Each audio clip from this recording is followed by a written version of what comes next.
उस मरने ने दूसरी शादी कोजी शक्ल वाले ने कर दी ना बर्बाद मेरी बच्ची की जिंदगी।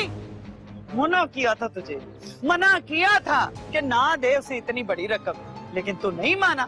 तूने अपनी मर्जी की, दी उसे वो रकम। अजाब खाना है, होगी ना मेरी धी की जिंदगी बर्बाद। अम्मा जो भी है, बच्चियां तो ना वहां छोड़ के आती ना, कैसे रहेंगी वो माँ के बगैर? रुल जाएंगी छोटी छोटी बच्चियां। क्यों लेकर आती 7 बच्चियां? अच्छा किया जो छोड़ के आ गई। उस नामुराद को भी पता लगे कि बच्चियां संभालना इतना आसान काम नहीं है, और उसकी दूसरी बीवी को भी समझ आ जाए कि बच्चे संभालना सौखा काम नहीं। अम्मा ये भी सोच, तो ये महविश कैसे रहेगी उनके बगैर? बच्ची है इसकी, वो इस तरह मामला और बढ़ जाएगा। अब बढ़ता है मामला तो बढ़ जावे हैं, पर कान खोल के सुन ले, मेरी बेटी वहां नहीं जाएगी। अम्मा आप मामू से बात करो, मेरा आखिरी सेमेस्टर है, मैं पढ़ाइयाँ छोड़ के यहाँ के मामला हल नहीं कर सकता। स्यापा पाया हुआ।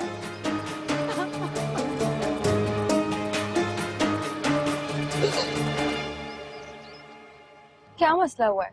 क्या फिर से पैसे चाहिए उन्हें? नहीं, इस बार मसला पैसों का नहीं है। अहमद ने दूसरी शादी कर ली। दूसरी शादी? एक तो मुझे ऐसे वर्ड समझ में नहीं आते। बैठे बिठाए दूसरी शादी की क्या जरूरत होती है? शर्म भी नहीं आती। अच्छा छोड़ो इस बात को। आलम भाई चले गए? हाँ आज चले गए। ठीक है चलो नेक्स्ट टाइम मिलेना, कुछ नहीं होता। खुदा हाफिज।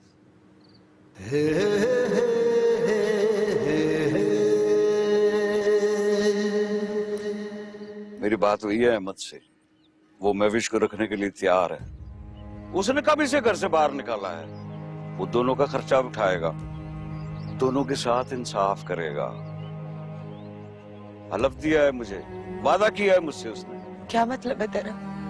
वो उसे छोड़ने को तैयार नहीं है? भाई मैंने उसे बहुत समझाने की कोशिश की है, वो नहीं समझ रहा, तो इसमें मेरा क्या कसूर है? मैं क्या कर सकता हूँ? तू क्या चाहता है?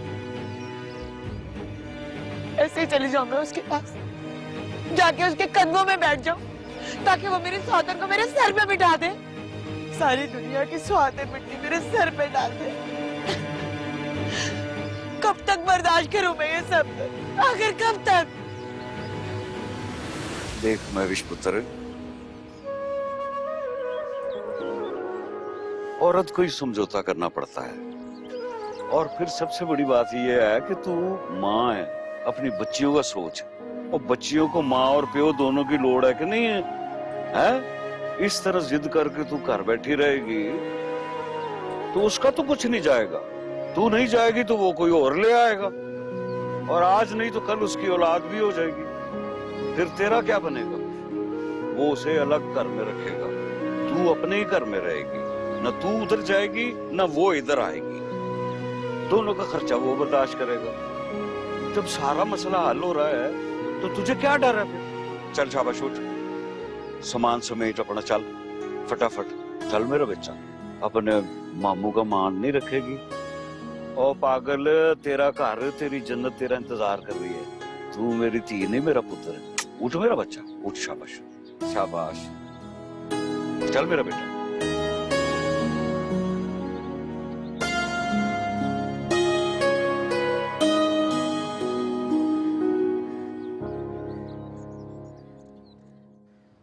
दिल तो मेरा नहीं चाह रहा था कि मैं भी इसको इस तरह भेज दूं, लेकिन क्या करता।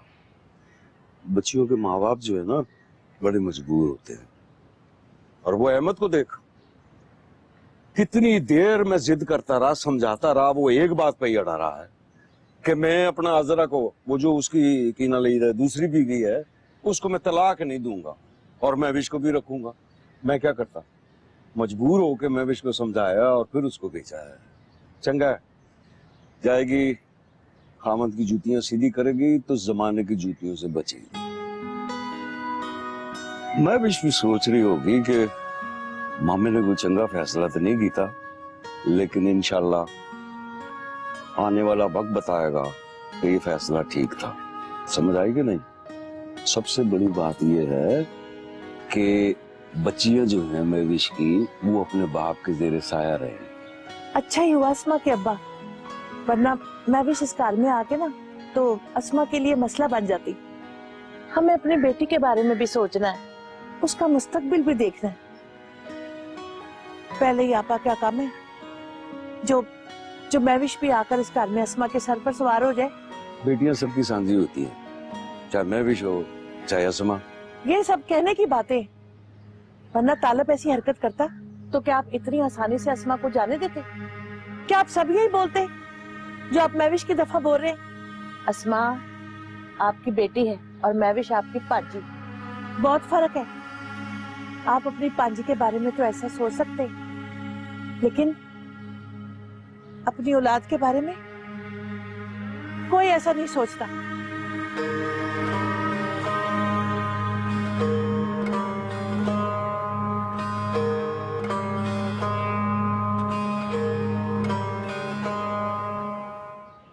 अगर मेरी बेटी उस घर में जाके रहे और वो कमीना लालची अहमद उसके सर पे सौकड़ ला के बिठा देगा और मेरे पाजी को इस बात में कोई इतराज नहीं, तो फिर अपनी दफा भी ना उन्हें इतराज करने का कोई हक हासिल नहीं है। क्योंकि अगर दोनों को वो अपनी बेटी समझते हैं ना, तो फिर दोनों बेटियों के लिए उसूल बराबर के होने चाहिए। इंसाफ का तकाजा यही कहता है। कर ले तू आलिया से शादी और लाके बिठा दे अस्मा के सर पे सौकड़। उनको भी तो पता चले कि जब अपने कलेजे पे हाथ पड़ता है ना, आदमी कितना तड़पता है। अम्मा तू सच कह रही है ना, आलिया से शादी कर सकता हूँ? ओए आहो, क्यों नहीं कर सकता तू आलिया से शादी? मुझे क्या लोड़ पड़ी कि मैं अपने पुत्र की खुशियों को बड़े हाथों से उजाड़ूं, और वो भी उस भरा के वास्ते जिसे मेरी धी की खुशियों का कोई एहसास नहीं। पर अम्मा ये मुमकिन कैसे होगा? अस्मा और आलिया एक साथ कैसे? और क्यों मुमकिन नहीं होगा? मर्द दूजा ब्याह नहीं करते भला? वो एक बीवी होते तो दूजी इत्थे, मुक गई गल। अम्मा देख, मेरे साथ मजाक ना करी, सच कह रही है ना तू? मैं आलिया से भी शादी कर लूं? ओए आहो, मुझे क्या जरूरत है झूठ बोलने की? ना तेरा मेरा को माहौल है, जा कर ले ब्याह। सही कह रही हूँ मैं तुझे। मेरी ये प्यारी है माए, तू कितनी अच्छी है, मेरे दिल की हर बात पूरी कर देती है तू, और आज तक ऐसी कोई ख्वाहिश नहीं है जो तूने पूरी ना की हो मेरी। तू मुझसे बड़ा ही प्यार करती है अम्मा। एक बात बता दूं तुझे, तो जितना तू मुझसे प्यार करती है ना, उससे कहीं ज्यादा मैं तुझसे करता हूँ। कमलाना,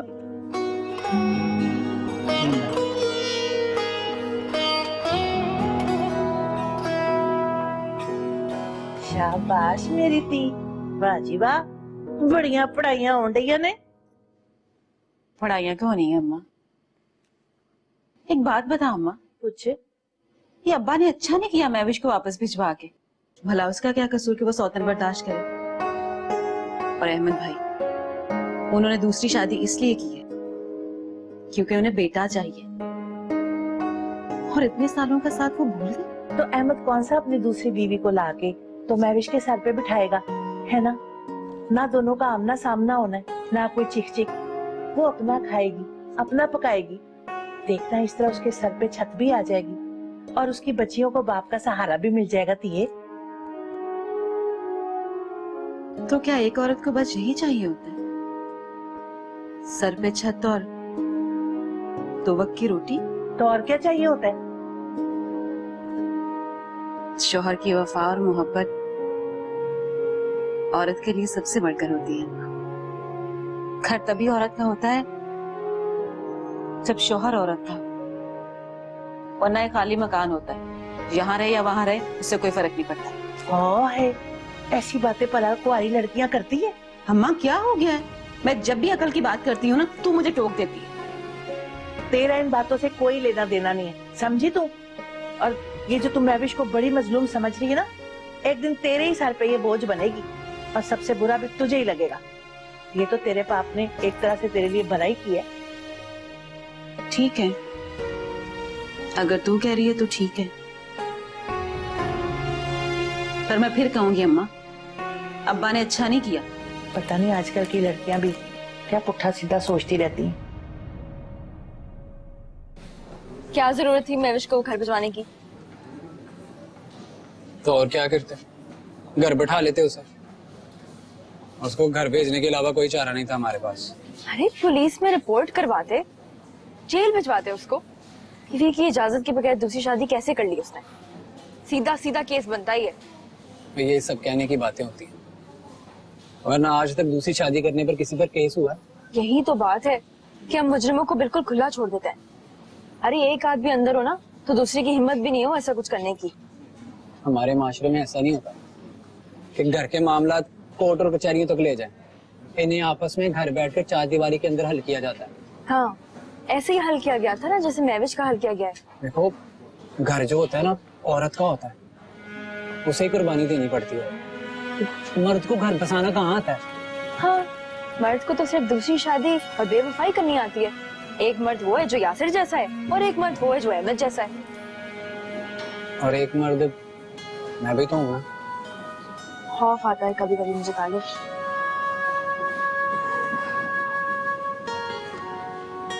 मुझसे क्या मैं तुम्हें ऐसा लगता हूँ कि मैं तुम्हें धोखा दूंगा?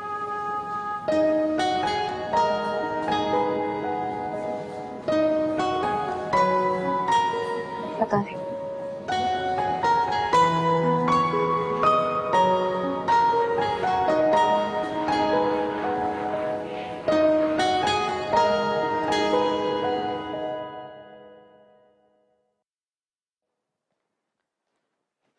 हाय। हाय। खाना लगवाऊं? लगवाओ यार, आज तो थक भी बहुत गया और भूख भी लग रही है। वो आलम भाई और भाभी पाकिस्तान से लौट आए। तुम्हें किसने बताया? मुझे कौन बताएगा? आपकी तरह बेखबर थोड़ी रहती हूँ मैं। वैसे भी आपकी लाडली बहन का वो रिश्ता जिसमें आपको पूछा भी नहीं गया, उसी को तय कर गए होंगे ना आपके अब्बा, आपके लाडले भाई की मंशा पर। ऐसे ही तो नहीं गए थे ना पाकिस्तान। शला प्लीज, मैं सुबह का गया, अभी घर वापस लौटा, और तुम ऐसी बातें करके मेरा दिमाग खराब मत करो। मैं खराब कर रही हूँ आपका दिमाग या आपके घर वाले? उसे तो बात करना ही बेकार है।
I'm sorry.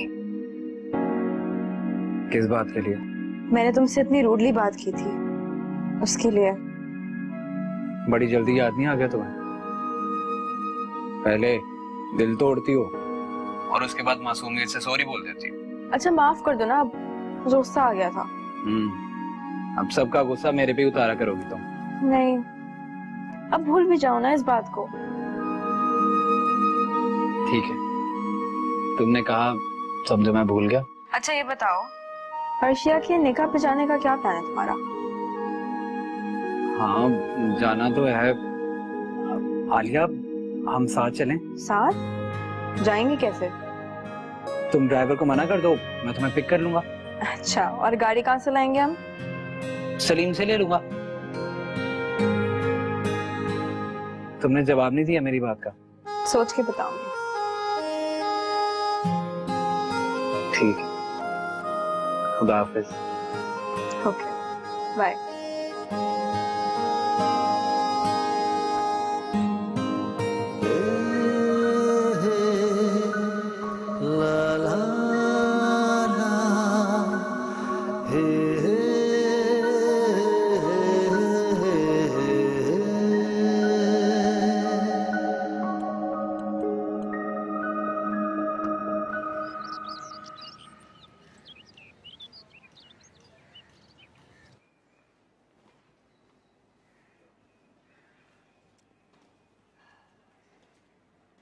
अच्छा मैं निकल रही हूँ। सही है?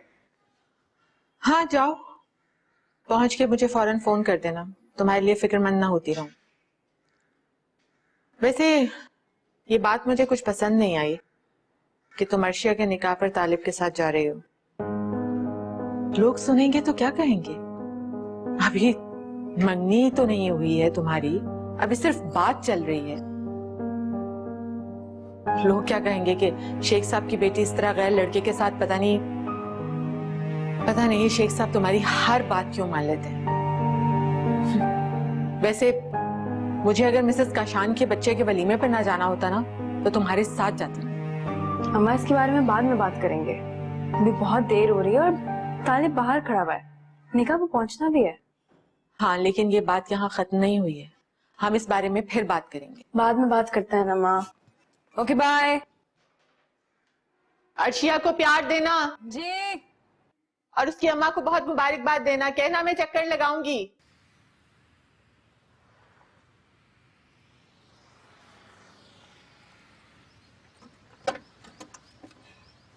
कितनी देर कर दी है? इतनी जल्दी में चाहिए थी तुमने, सही से तैयार भी नहीं होने दिया। हाँ, और तुमने ही कहना था लेट हो गई हूँ, देर करा दी है। वैसे बड़ी प्यारी लग रही है। थैंक्स, तुम भी बहुत अच्छे लग रहे हो। अभी यहीं बैठे रहना या चलना भी है?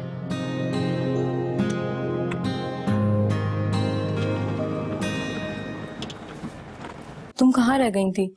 निकाह के वक्त क्यों नहीं आई? सब लोग पूछ रहे थे तुम्हारा। आई एम सो सॉरी यार, तालिब की ना रास्ते में गाड़ी खराब हो गई थी। तुम तालिब के साथ आई हो? हाँ। चलो फिर माफ किया। वैसे निकाह मुबारक हो। Thank you. तुम खुश तो हो ना? हाँ बहुत खुश हूँ। निकाह के बोल में न जाने अल्लाह ने क्या कुव्वत रखी है, इसके पढ़ते ही जैसे दिल ही बदल जाता हो। I am so happy for you little Arshiya. Thank you. अच्छा ये बताओ कौन कौन आया था निकाह में? सब आए थे, वो जो हमारे कॉलेज में।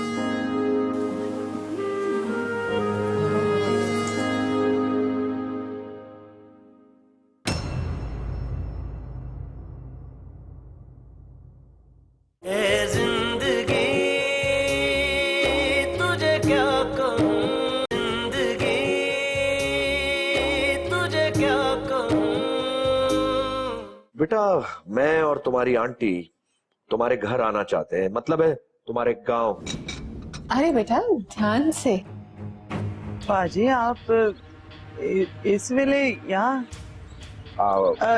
ये तालिब के दोस्त के अम्मी अब्बा हैं, खास तौर पे मुझे मिलने आए। और रहने दिया बिन बातों को, छोड़ परा।